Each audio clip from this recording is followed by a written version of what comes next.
And this show brought to you by 106th Street Tire and Wheel, located on 10601 Northern Boulevard. Our sponsors, 106 Tire and Wheel. Please get all your automotive stuff done over there today. Sports Talk here with Boogie Hollis and Lou DiMartino. What is going on, my brother from another mother? I am very disappointed. That's what I am. You and me both, Boogie. Boogie, I'm very disappointed after yesterday's loss with the New York Knicks. But besides the New York Knicks, my New York Yankees have been kind of making up for it. I kind of wish the Knicks lost last week and the Yankees have been winning this week more, so that way we can take away the bleeding, because I've been so stoked for the Yanks.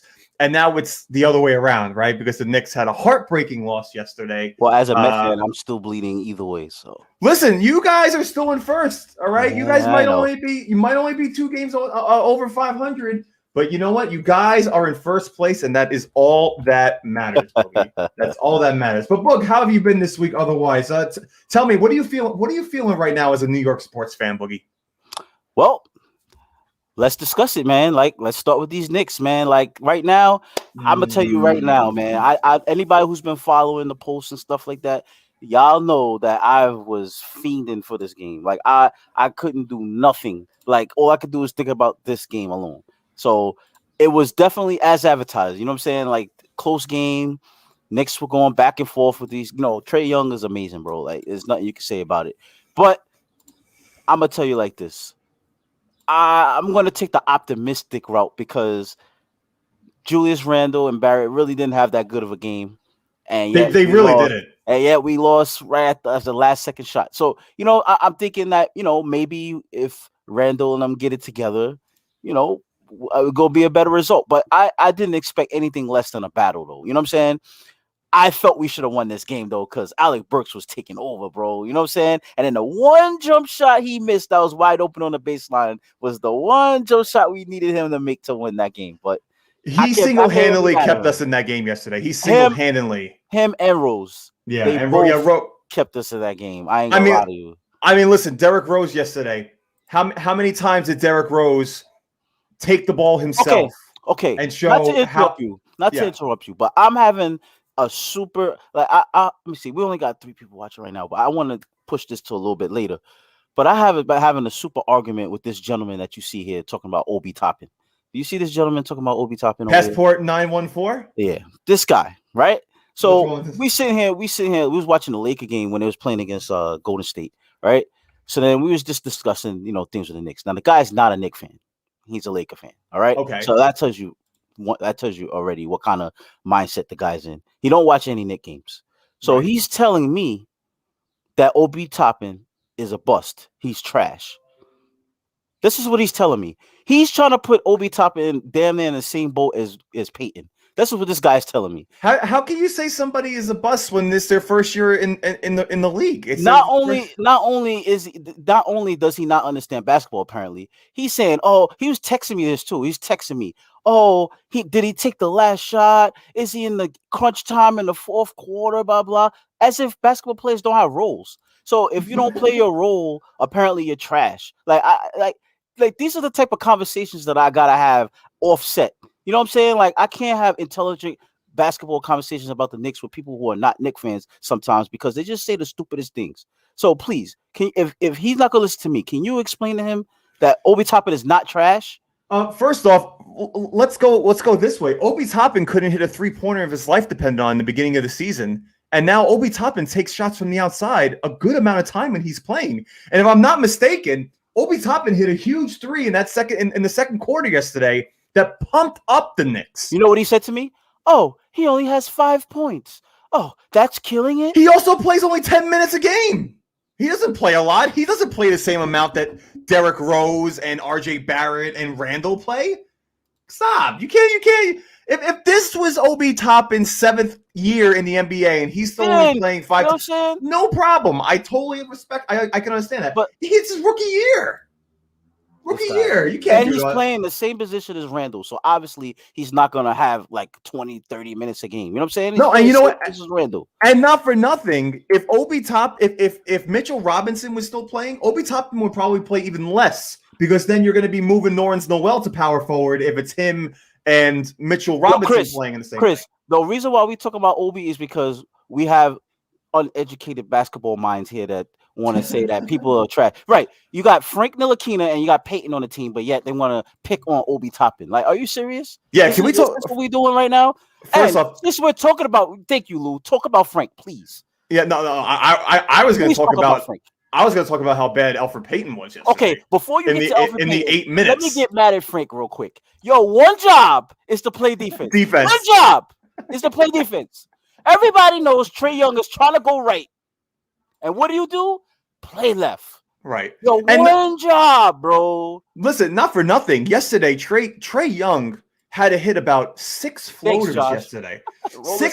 six floaters yesterday. Freaking Trae Young did. Running around defenders and doing this little floater that literally went in 6 out of 7 times yesterday. I think he missed one of them. And then, of course, one of them was to seal the deal yesterday, right?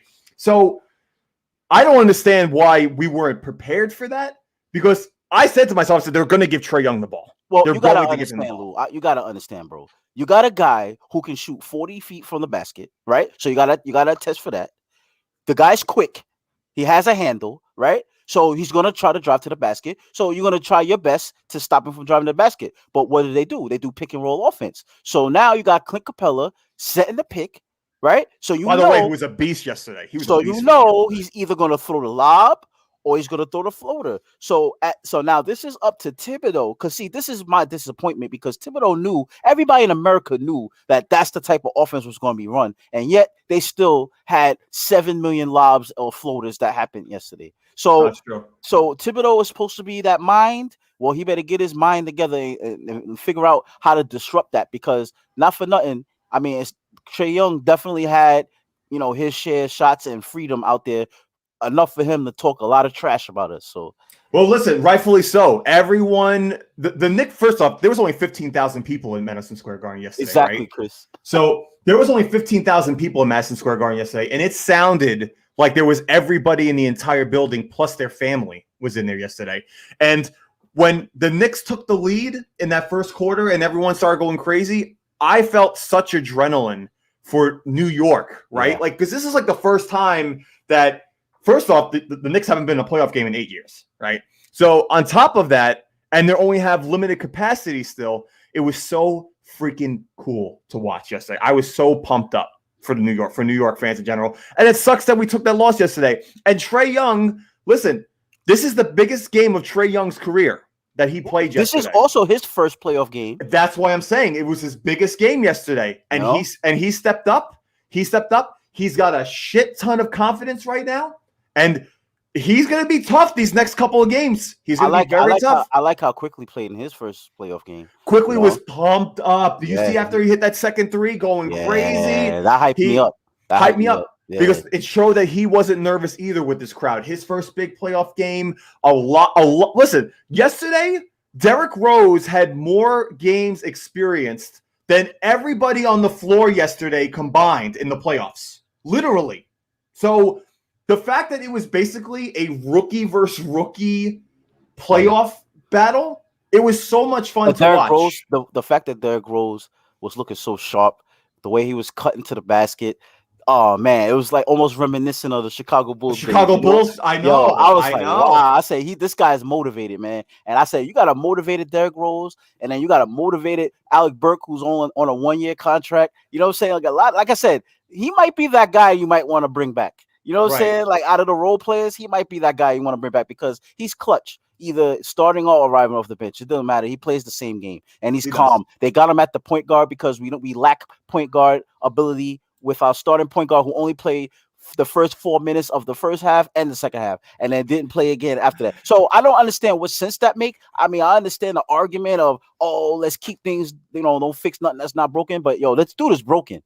You know what I'm saying? If you're going to play in 4 minutes, if you're gonna put anybody, put Frank Ntilikina in. At least you don't expect him to do nothing else but play defense, even though he didn't play defense when we needed him most at the end of the game. But you know what I'm saying? Like, I don't know. You gotta put somebody else out there, bro. Listen, it could also be an analytics thing. They could be looking at the floor and seeing that when Alfred Payton is on the floor, the first few minutes of the game, that the Knicks are up. You know what I mean? It could very well be something like that. I don't know. But Alfred Payton had only 3 shots yesterday, and he missed every single shot.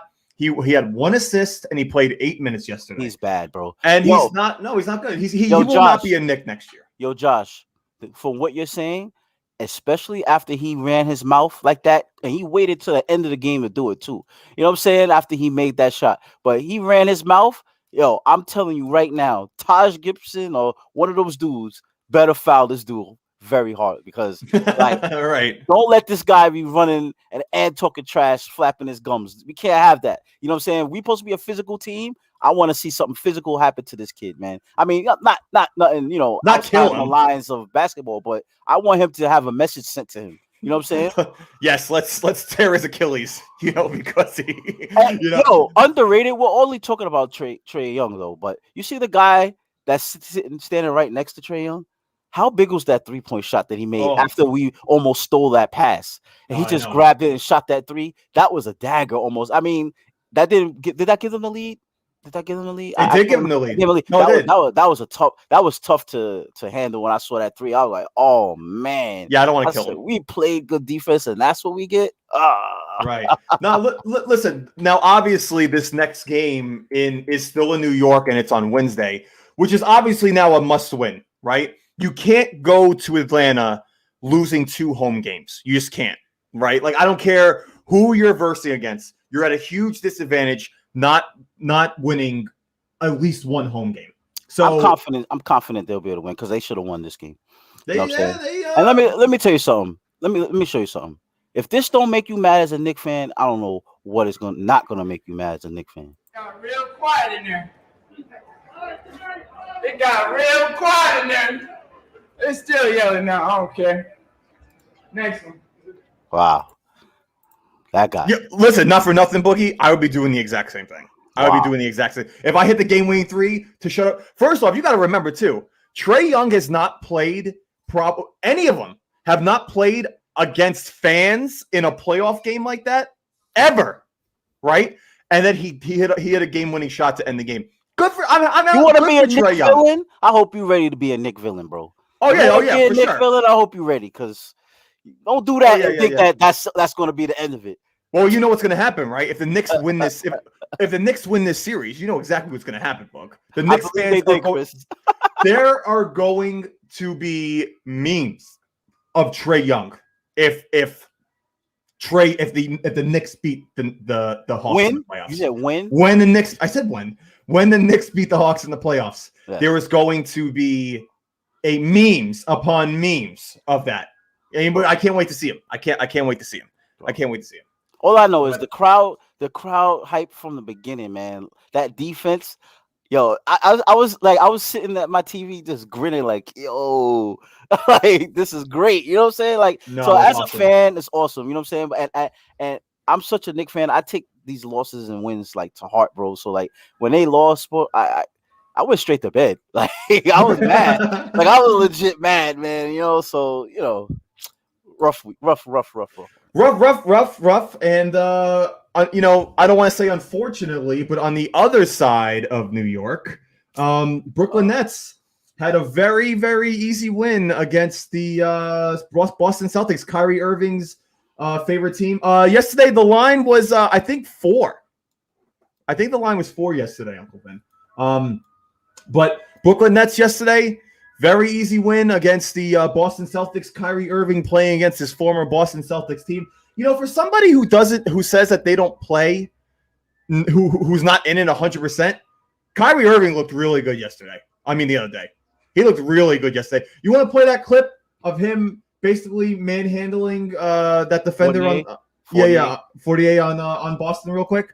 Because what's his name again? Say it again. 48? Is that what you said? Fournier. Oh, 48. Yeah, he's the guy from he used to be on the Magic. Yes, exactly. Yeah. No, I thought you said 48. But watch these handles by Kyrie Irving and tell me why this is why the Brooklyn Nets are still with Kyrie Irving. Okay. Second half of the season. Irving against Oh, Fournier. get off the floor, boy. Oh. Another move from Kyrie Irving.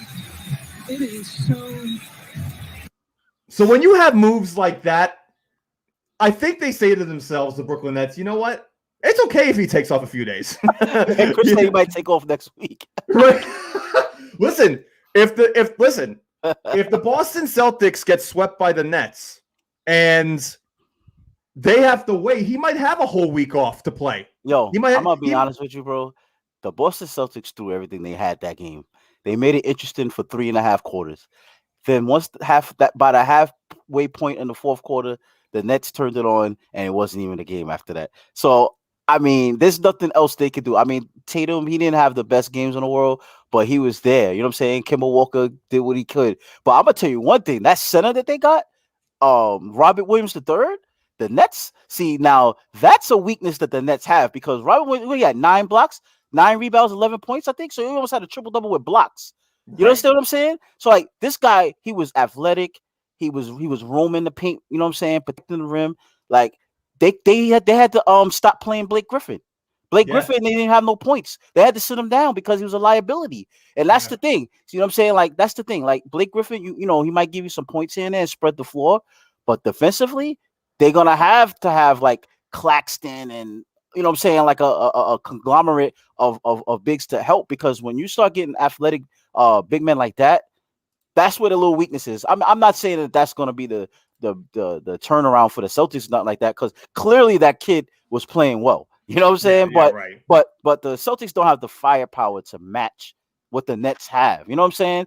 The Nets was showing their little rust of knowing each other at the beginning of the game. But like I said, man, at the end of the day, they're superstars, they're basketball players. All they had to do was hoop and clearly just outshine the Celtics. So I don't think the Celtics have a chance. They might not even win a game this round. Honestly. No, and listen, you got to remember too, right? When you're prepping for playoff games that are going to be 7-game series, you're mostly focused on the stars, right? Like you're focused on the Kevin Durant's and the James Hardens and the Kyrie Irvings. Nobody's heard of this kid before. You think that they're prepping for this kid to get 9 blocks on them? Absolutely not. That's not what's happening. So they probably don't care. Right, exactly right. They're like, well, I don't give a shit about this kid. But you know what? But then stuff like this is what happens, right? Look, a perfect example is Alec Burks yesterday.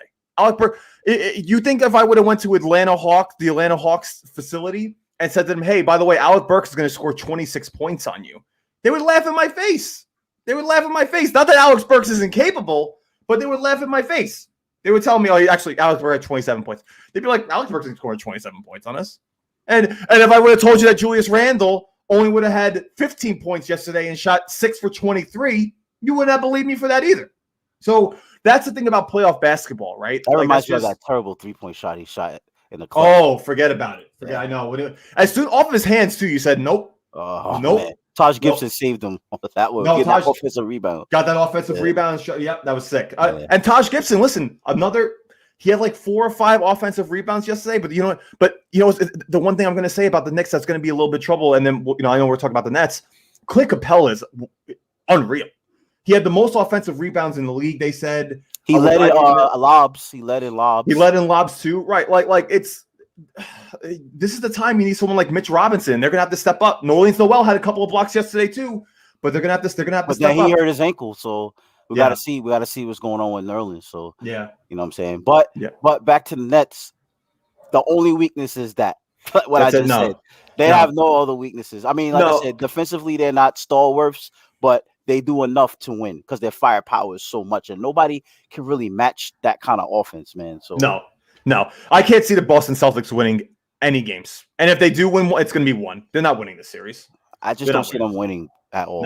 No, they're not winning the series. No, the Nets are that dominant against this team. And you know, nothing. This was going to be a perfect. I think I said this in the last show.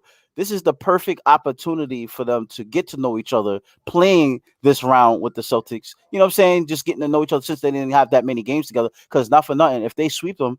Like they played 8 games prior to this. They sweep them. That's 4 games. So that's half the amount of games they play with each other. You know what I'm saying? So at least they'll in one series they'll get a little bit of comfortability with each other. But at the end of the day, They're not even gonna have to worry about nothing until like when they start facing like Philadelphia or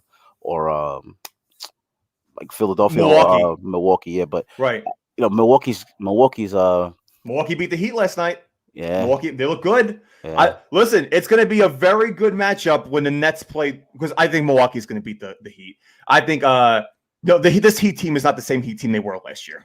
And I really think it's going to be a really good matchup. And I think, like I said, Giannis has something to prove. Okay, he's a two-time NBA MVP, NBA MVP, and he's never been to he hasn't been to a championship yet. That's not usually like something you want, right? Same thing goes with James Harden too. Like James Harden never been to an NBA championship. I'm sorry, I lied. No, he was with Oklahoma, but not with Houston. Not with Houston. So we're gonna see. The Nets are still the team to beat, in my opinion, as far as the Eastern Conference goes. So I don't know, Boog. I don't know. But this brings up our next topic as far as basketball goes. We have our New York Yankees, right, Boog? We have your New York Yankees. And yours. No, So the New York Yankees absolutely killing it lately. By the way, New York Yankees and this sports broadcast brought to you by 106th Street Tire and Wheel. Go get your automotive stuff done at 106th Street Tire and Wheel. Plug. So New York Yankees absolutely killing it lately, Boog. What have you noticed? I know you're not a Yankee fan, and I'll say my opinions on it, but What have you noticed about this New York Yankees team lately? Well, this is what I noticed about the Yankee teams. I heard everything what Yankee fans always complaining about, right? Oh, they always swing for the fences. Oh, they strike out too much. Oh, our pitching stinks, blah, blah, blah. You guys had a no-hitter thrown. I mean, you threw a no-hitter, right? We did throw a no-hitter. You guys are striking out everybody like it's no tomorrow, right? Yep. You're finding ways to win games without hitting home runs, right? And it's so sweet. And my thing is, so with all that being said, what is there to complain about? There's nothing to complain about. You guys are winning. You're winning like down there every series that you guys play. You played the White Sox, who have the best record in the American League, swept them. You know what I'm saying? In different fashion. Walk off, base hit. You know what I'm saying? It's like different ways you guys are doing that. So at the end of the day, all that crying and moaning that you guys did at the beginning of the season and still moaning now, yeah, you're still in second place, but the season is still early, and guess what? You're right there. You know what I'm saying? Right. You're finding your stride. So, you know what I'm saying? There's nothing to be mad about in Yankee world right now. No. Listen, I'm not obviously not upset in the slightest that the Yankees are playing phenomenal baseball. The only thing that I will say is that Chris. is that exactly what Chris says, that it is the year of the pitcher. Okay, there are now 6 no-hitters this year. Okay, and I found out a stat: 2 against Cleveland, 2 against the Seattle Mariners, 2 against the Texas Rangers. All right. So also too, this is the lowest batting average in the whole league ever. So you know what I'm saying? If it finishes like this, listen, it's a combination of the baseball changes, plus everyone swinging for the fences, bro. Everyone, listen. As much as the Yankees are winning right now, and I'm very happy with how the Yankees have been playing, the Yankees still average what seems like 12 to 15 strikeouts a game. 12 to 15 strikeouts. They're striking out still way too much. And come playoff time, it's not going to be acceptable. It's not going to be acceptable. You can't strike out 15 times in a playoff game and expect to win. But I'm not going to lie, Lou. Everybody in the league is striking out, bro. Everybody is. Nobody's really running away with it offensively. But what you gotta have as a positive outlook on things is your starting pitching is phenomenal, way better than you ever thought. Because when we was doing Yankee preview before the season started, that was the one Achilles heel that you guys, outside of injury, pitching was a big, because you took risk with Kluber and Taillon, right? So Montgomery is pitching good. You know what I'm saying? Like a guy that you didn't even think about. So obviously, you know what I'm saying, the guy, Garrett Cole, he's the GOAT. He's on a world of his own. Yeah, he's the GOAT in your team. So, like I mean, what can you say, man? Your starting pitchers have been unbelievable, and then like Chapman has even been lights out. I think he blew his first save, and but still got the win. So the guy's been lights out himself. Listen, if there's okay, you know how they start off things with like there's S tier, then A tier, B tier. Right. Jacob deGrom is SS tier, in my opinion. Then you have Garrett Cole, which is S tier, and then it's everybody else because Garrett Cole and Jacob deGrom are easily the best pitchers in their division, in their conference, right? In the American League and the National League. Like, there's just there's no ifs, ands, or buts about it. Listen, Gleyber Torres finally got his first home run last week, and he's gotten us 2 game-winning singles on fire. since. And he's been on fire. You know what else has been on fire? Who? Your guys' defense. I know. You know what you guys pulled off of? We pulled off a triple play there, Boogie. And what else did you do in that game? We hit a game-winning hit to end that game. Let's look. Let's play it. In the 9th inning, White Sox now have first and second and no one out. Chapman ready to deal 1-1 to the rookie Andrew Vaughn.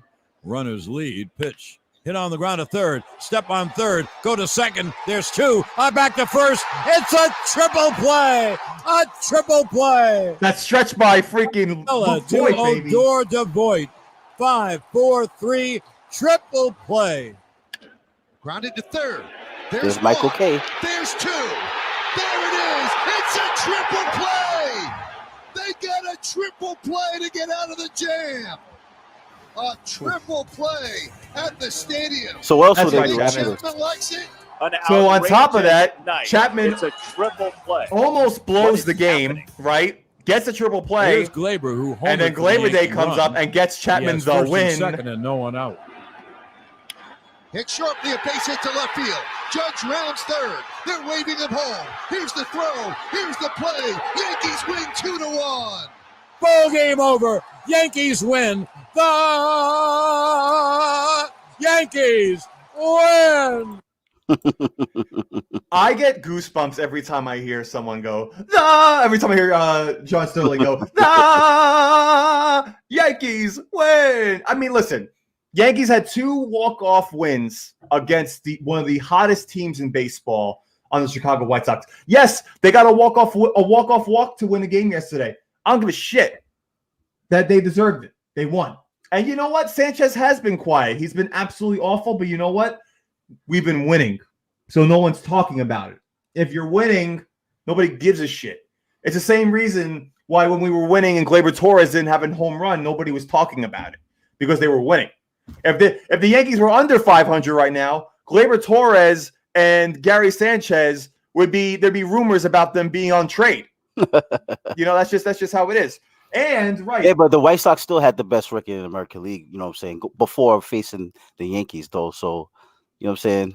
Listen, I'm counting it. It's 7. Yankees have won 7 series in a row. They went from being 8-11 to the now 28-18. Okay, that means that they've won 20 out of their last 30 games. All right, that's huge. That's great. So now we're well above 500. But we have the red hot Tampa Bay Rays, who have won 11 fucking games in a row. This will be a nice test for you guys because that's your Achilles heel. So exactly, but we won a series against them, which is huge. We won our first series against them last week since 2019, which is huge. Right. So now we got a couple of big games ahead of us, and we play Boston next week too. It should be it's gonna be a nice little way for the Yankees, and they've been playing great. They've been playing absolutely great. I'm very happy with the team, but again, you should be. They're striking out too much. If you ask me, Boog. Right now, you're just nitpicking. Right now, just be happy about how the team is playing right now. That's it. No, I am. But what about your Mets, Boog? Talk to me about your Mets, bro. Talk to me about your Mets. Your Mets. The last time we talked, the Mets were a 500 team, and now they're 2 games over 500. So tell me, what have you been? What have you been noticing about your Mets? I think last week they were over 500, but they just this has been tough to handle, bro. Like, our starters are hurt, our backup guys are hurt, so now we're literally putting in lineups of guys you never even heard of, bro. Like we got people that weren't even prospects that are we just need to fill the roster. Like we've literally used every single body on the roster. Like I'm talking about guys you didn't never even like seen in the scouting reports for the minors. Like they're just bringing guys up, right? And like I said, like I have to be happy for the product that we're putting out there, because not for nothing, I've seen in the past when the Mets have gone through injuries and we just tank. But right now, nobody in America and the National League East is killing it. So we still in first place, barely. You know what I'm saying? We're not winning like we were, but we haven't sunk. The ship hasn't sunk. You know what I'm saying? Like we still playing amazing defense. You know what I'm saying? Our hitting obviously is going to suffer because we got guys that shouldn't even be here. We had to pick up Maben. You know what I'm saying? For the guy you bought for $1. Yeah, we had to pick up him. He was batting third for you guys the other night. Yeah. So like I said, now we need. This is why I need Rojas to pick the coach. I need him to allow our pitchers to save the bullpen, our starting pitchers, because like when Stroman got taken out because he only pitched 80 something pitches and the guy was rolling, why take him out? Because you already know that everything's thin now going to the bullpen, because now, especially when we do that that thing when you call it thing again, when you have one pitcher pitch the first inning and then what do you call it thing again? I forgot what you call it. I don't know. I don't know the actual name, but I hate it too. I hate when you put a relief pitcher in to start. Yeah, you're stretching the bullpen out. You know what I'm saying? You got a lot of these no-name guys that's just pitching way too often, and that's a recipe for disaster. You know what I'm saying? But at the end of the day, like I said, I'm grateful for what they're doing. I mean, look at this catch by John Shewy Fargas. Like, yes, a guy that you never even heard of, right? Look at this catch. It's this ball in the air toward right center. Fargas reaches out. Oh! Hung on! Janiswi Fargas hangs on! Fuck yeah, baby. You heard what we said? Fuck yeah, baby. Yo, so it's like stuff like that. It's like these guys are arriving up here and they're hungry. Like this kid Lee in right field. Like it's like these kids are hungry. So they're I guess trying to make a name for themselves. So that's actually a benefit. But look at today.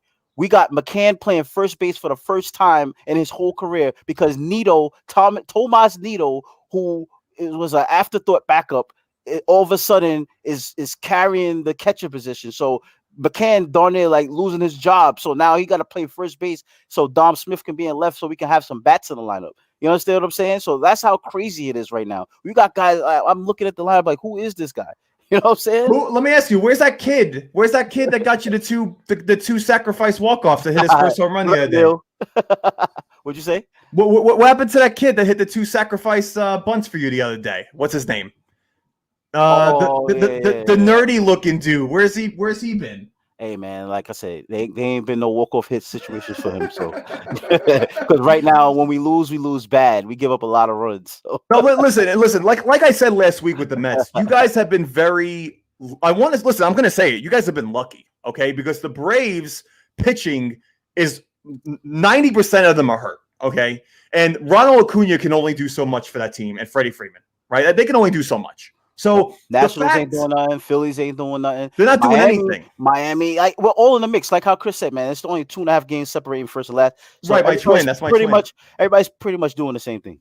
Right. No, and but here's the thing. Yeah, Conforto and Neil, their hamstrings that they're gonna be out longer than expected. And normally when the Mets say they're gonna be out for a long time, they're gonna be out probably longer than that. You know what I'm saying? Because the Mets, for some reason, they're in injuries and stuff. But we're getting Lugo back on Monday. So that helped. Yeah, but who'd you lose so far? Pete Alonso, right? You lost Pete Alonso for a little while. Yeah, he got a sprained wrist. You know what I'm saying? Yeah. I mean, look, if you guys can keep your head over water and maintain a little bit of a lead right now, I think you guys will be okay.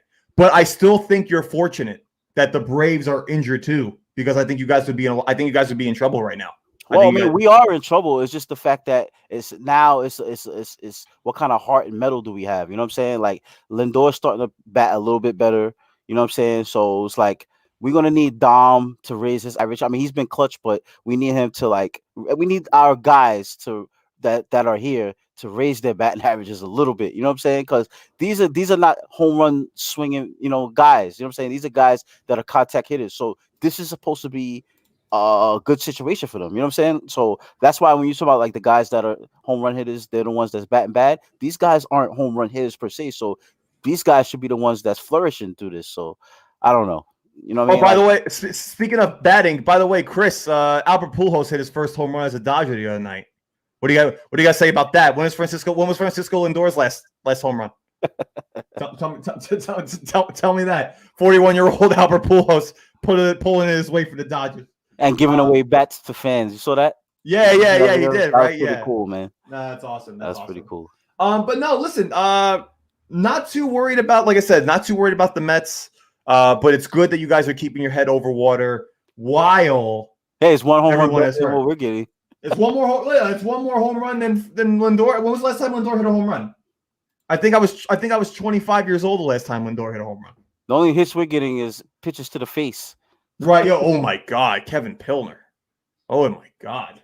PR. Sorry.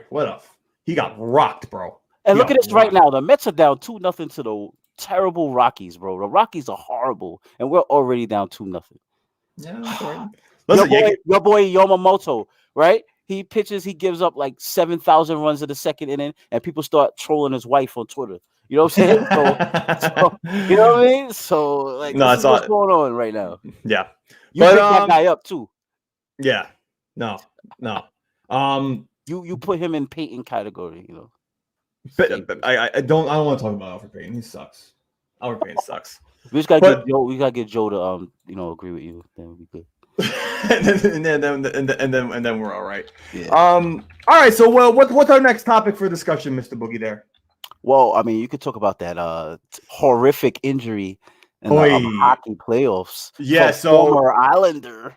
Oh yeah. So really quick, let me talk to you guys about this. Mr. John Tavares did not leave off a good what's the word? He didn't leave well with the New York Islanders, right? And he left the bed. He said he was going to come back to New York, signed a deal with the Toronto Maple Leafs. He's been to the playoffs literally every single season with them since he came back, since he joined the team. They are now playing the Montreal Canadiens in the first round of the playoffs.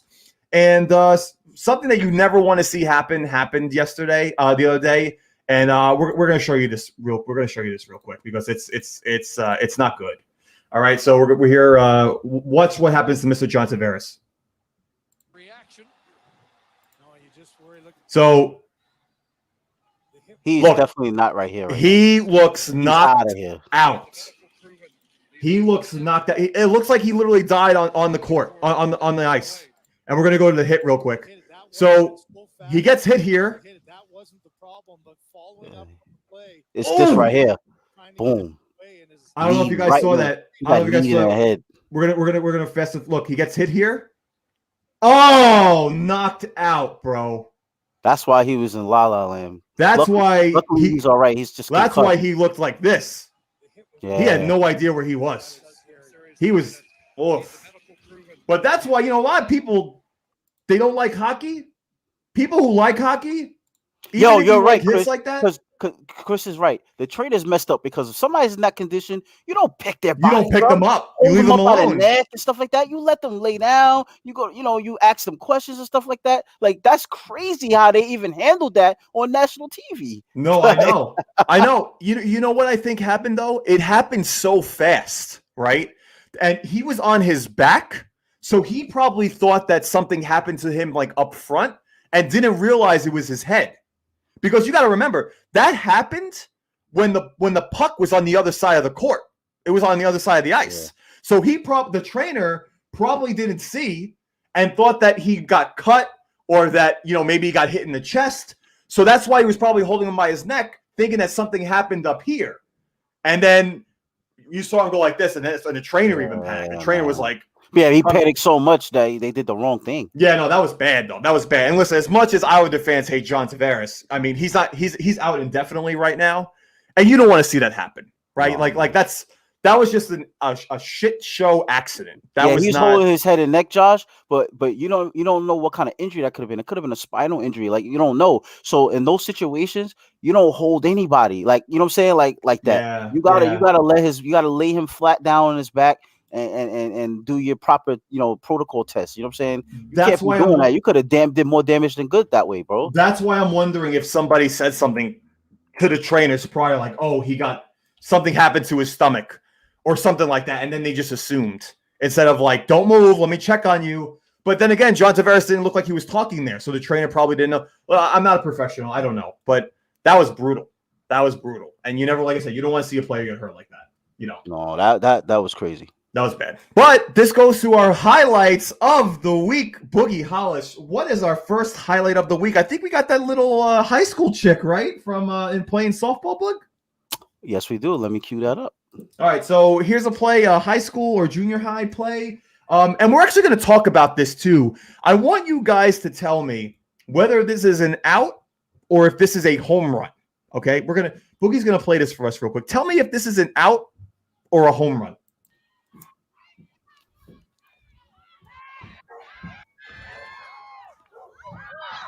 Heck of a catch. But that's a home run. Tremendous catch. Absolutely tremendous catch. Girls were hyped too.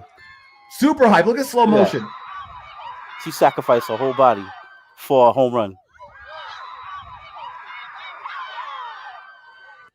See, Uncle Vince says out. Nah, that's a home run for sure. That's a home run. Someone says that's a home run. Listen, here's the, and I told this to Boogie earlier too. This is not the player's fault, nor is it the offensive person who hit the ball. Okay, this is the field's fault. Whoever designed that 1.5 foot fence field. Okay, they don't want them getting hurt. That's why they did it like that. Well, here's the thing. You make that fence high enough so that all you got to do is try to jump over it, not through it.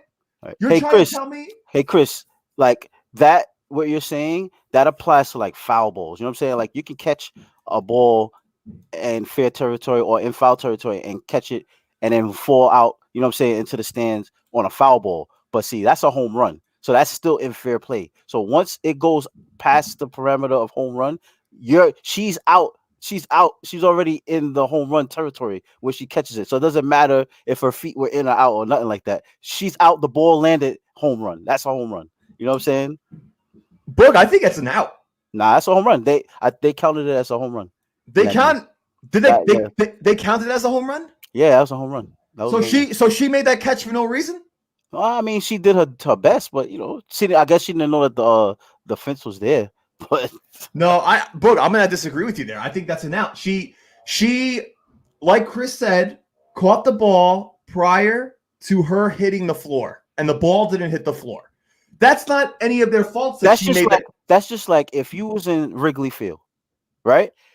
The guy leaps so high, he catches it over the ivy, but he lands in the stands in a home run. Bro, it's still a home run. Like, that's not out. You understand what I'm saying? Like, that's not out.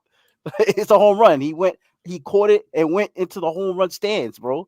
Like, you know what I'm saying? It's like, so basically you're saying, you know what I'm saying, he can jump up, because remember, you can still hang on the fence and catch something, right? You know what I'm saying? That's still legal, right? So basically, you're basically saying that you could climb on top of the fence, jump into the stands and catch it and land it and then call that an out, bro. It's not like that. You know Boog, I think you can reach over the wall, but he's still in play. You understand what I'm saying? When he catches the ball, it's still in play.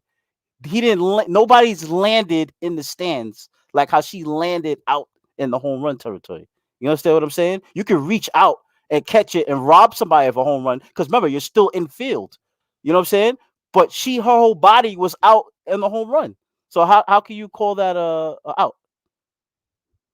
I think again, they shouldn't be playing on 1.5 foot fences like that. I don't care. Maybe they have the fence like that, Josh. You're right, because it's actually a bigger field. But there shouldn't be fences like that in baseball ever. If my knees can hit the outfield wall, that's a problem. Okay? Because in my opinion, if you're trying not to get people hurt, if you're playing outfield, that's a problem. That girl almost could have broken her neck. You should have the 5 foot thing that prevents that. You can jump over the wall to prevent a home run, and that's it. That poor girl almost broke her neck, and is not going to get credit for it. It's crazy. That's an out, bro. Hey, that's it. I mean, RJ Barrett almost broke somebody's neck, and he didn't get credit for a win. That's true too. Yeah, let's look at that one. Let's look at that one. Let's see, Mr. RJ Barrett. First off, pause this real quick, Boogie. Pause this. This was just after. First off, Obi Toppin had a huge dunk, right? Derrick Rose had a nice. The huge dunk, was that in this quarter? No, that was in the first half. when he had It that was in the dunk. first half. Correct. Barrett just had a big 3-pointer to get us within 2. That's what it was, before right? it. To get us correct. Right. And so the fans are hyped here. The Knicks haven't had a lead yet at this point until only in the first quarter. So this was a huge play for the New York Knicks. Let's play it. For the threes, after he missed those first two, got his rhythm by getting to the rim and then had the presence to finish it over the top on Boogie. Look at Pinson. Theo Pinson, yo, he's the greatest bench player ever. Look, I love Spike Lee. Spike Lee jumping up and down. Yo, Spike Lee looks like a little midget. And we are tied just jumping up and down. in New York. You know, we say back home, it's not a petty, it's not Oh, and it's look, RJ Barrett just stand there. No emotion, just get out of my face, bro. Get out of my face, bro. Yeah, and then Bogdanovic hit a big 3 right after that. He Right did. off the timeout, he hit a big 3. He did. Yeah, that guy's the unsung hero right there. What a huge pick. Listen, Bogdanovic was good with the Kings. He's really good with the Hawks. He was fits supposed to be a buck, but remember they botched that deal. Remember? That's right. Oh, that's right. Yeah, that's supposed right. to be a buck. Yeah, and he's been a huge asset to this team. Absolutely huge asset to this team. And you know, you think Atlanta Hawks, you just think Trae Young. You still got Collins, who played a really good game yesterday. You got Capella. He actually wants out too. By the way, yeah, no, he does, right? Collins. Yeah, he wants out. Yeah, I know he's good. They have a good solid team. They really do. And I at first I didn't understand. I didn't know how the Atlanta Hawks were winning so many games. McMillan, but plus the team. Yeah, but the team was there already outside of the Lou Williams for Rondo deal. It was the same team there. It's just that McMillan put them in the right position to win. You know what I'm saying? Right. So, you know, he got them playing really good basketball, bro. So I just know that the Knicks is definitely going to have to make a statement, man. They can't lose again at the Garden. I'm sorry. No, yeah, you can't. Not with that like I said, if you lose game 2, if you lose the second game at home, we're in trouble. Yep. We're in huge trouble if we lose the second game at home. It's yeah. Now for the highlight of the week. Highlight of the week. This guy right here. Not only does he play offense, he plays defense. So obviously he's known for the defense. But look what he does to this young man. Kawhi Leonard back in the claw, steal, and then he wants to end his playoff life. Take a seat, young man. Somebody get that baby out the street. I see. Somebody get that baby out the street. Man, look, he got those paws, and all I'm gonna say is this: when Kawhi gets good, just put him in the basket in the backdrop. That's crazy. Look at how you looking at him. Look how you looking at him. Yo, look at Morris. And PG. And PG. By the way, playoff Paul yesterday, 23 points, 5 rebounds, 6 assists, minus and they still 12, lost, and they still lost, by the way. Minus 12 on the court. Kawhi Leonard, minus 15 on the court. Dallas is good. Dallas, listen, Luka, plus 19 on the court yesterday. Okay? That's KP? Your difference right there. Huh? KP, because he was clanking a lot. KP actually had, I think he had 16 points yesterday. Yeah, but it definitely wasn't an efficient 16 because the most of the game that I was watching, he was clanking it up at the beginning. I don't know. Did he catch fire at the end? I don't know. No, I'm not sure. I will actually. I'm gonna look that up right now because I want to see. Because you know, part of me does not want to see KP do hey, well. Josh, he yelling because he knows that he can't do it himself. So I think Pandemic P hasn't dunked like that since he was on the Pacers. So Porzingis yesterday, 14 points, 4 rebounds, 1 assist, plus 13 on the court. Plus 13. What did he shoot? What for what? He was yesterday. He had a 30% field goal percentage yesterday, 20% 3-point. Yeah, he was clanking. He was clanking yesterday. Yeah, so he did not have a good game yesterday. He did not have a good game yesterday. But they won. That's all that matters. They should be happy that he's playing because that guy's always injury prone. Well, listen, not only that, they should be happy that he's not hurt, right? Because how often do we see Porzingis not play, right? I mean, he just doesn't play a lot, Boog. He doesn't play. Yeah. So I don't know, but Boogie, tell me, what are your predictions now for this? After seeing at least one game from every team in the NBA, what are your predictions right now? Who do you like? Listen, Grizzlies beat the Jazz yesterday. They did, but there was no Mitchell, and Mitchell was really, really upset about that. I mean, obviously, the Grizzlies shocked them. You know, he punched them in the mouth. They punched him in the mouth a little. You know what I'm saying? So Ja Morant is definitely, you know, he's doing his thing out there.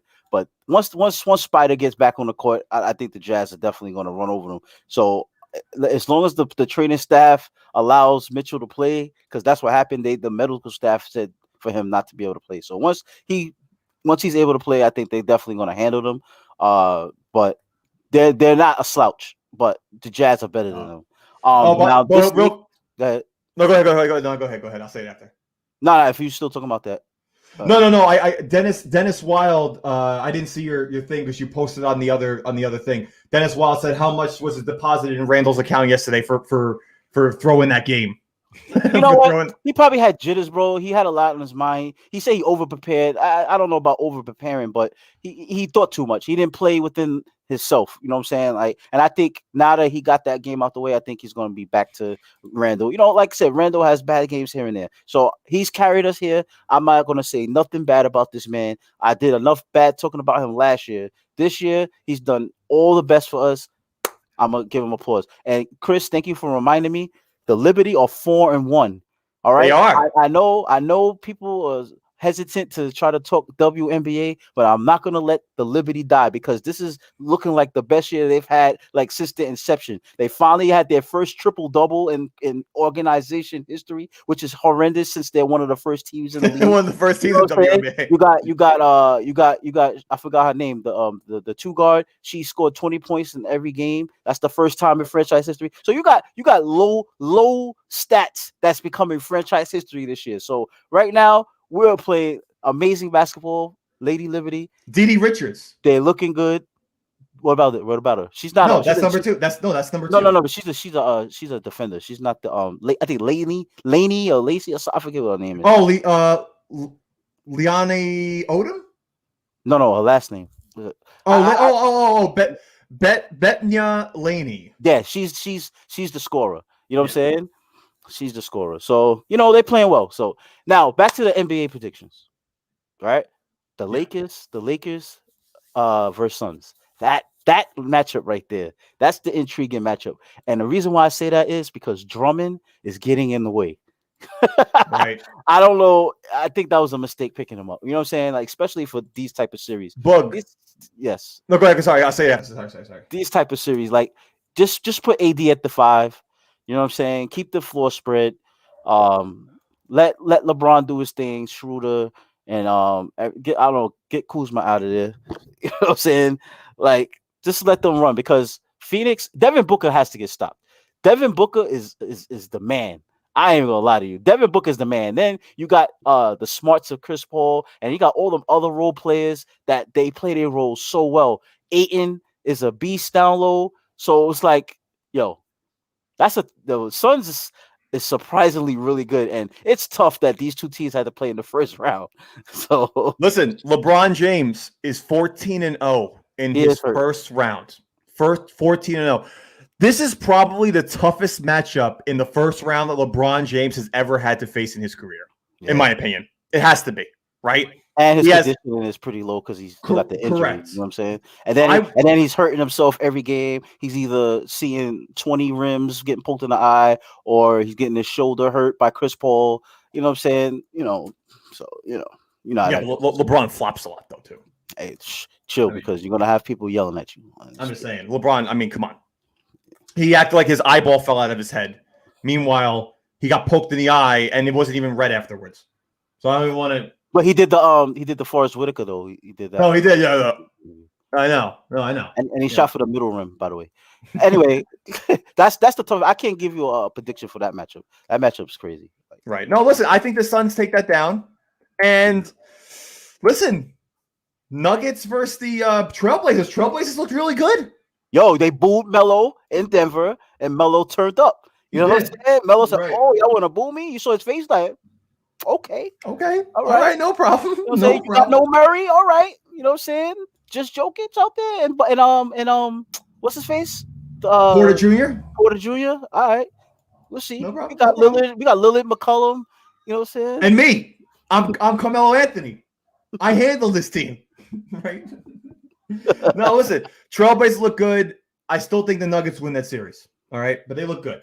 Yeah. I still think the Knicks win the series. I think the Bucks still beat the Heat, and I think the Nets sweep the Celtics.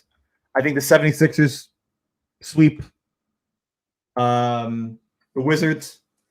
I think we're going to see a lot of 1, 2, 3, 4 teams in the playoffs. In my opinion, I don't know. That's just how I see it. We'll see. We'll see though. I don't know. What about you, Book? You still see? It's still going to be 76ers and the Bucks. They're definitely going to win their matchups. So, I mean, like I said, the Nets is definitely winning their matchups. So, like everything is clear cut in the East except for the Knick Atlanta series because they're so close. Same record.